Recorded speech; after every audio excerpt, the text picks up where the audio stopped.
Well, this week we've been showing you a moose that's been spotted in several towns and cities here in our state. And this time that 500-pound animal was spotted running across a highway and down some streets in New Britain. State wildlife officials decided the moose had to be killed for safety.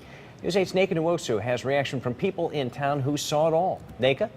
Well, Darren, Sonia, environmental police say they've been receiving a lot of complaints about why the moose was killed. Well, they say had they tranquilized the animal, it would have spooked the moose, sent it running into another town, and possibly scaring more residents there. Environmental police say this moose caused an imminent threat, and they had no choice but to shoot.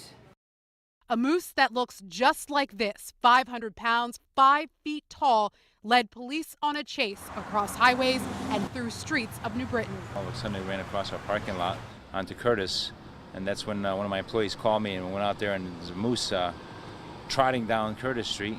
That's where the moose tracks stopped. The animal shot dead by police because it caused an imminent threat to the area. You've got a moose walking around the highway. Something has to be done fast. You can't wait for somebody to come from 30 miles away with a dart. The moose on the loose was the talk of the town Wednesday. Getting in my vehicle in the morning, putting the traffic report on, and the first thing I heard was, there's a moose in New Britain. You should be careful. The lady behind the counter said she saw it hop over the fence and go right down onto the highway and just starts walking across 6 lanes of traffic.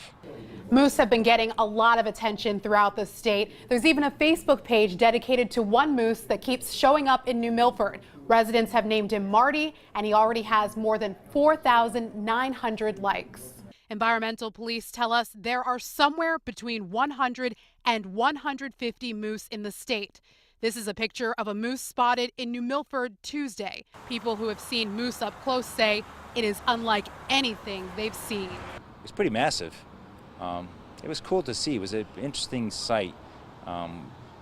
Scary at all? Scary?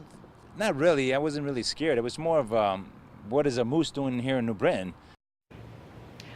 Well, police tell me that after that moose was killed, they did receive a call about another moose sighting. That one was in Bethlehem, though environmental police believe that is the same moose that was spotted earlier this week in New Milford. Now, usually moose are quite docile, but if they are provoked or in a strange environment, they will become very hostile. So police recommend that if you see a moose, don't approach it. And when you're driving in an area where a moose was spotted, be extra vigilant. Live in News 8 Control, Neka Nwosu, News 8.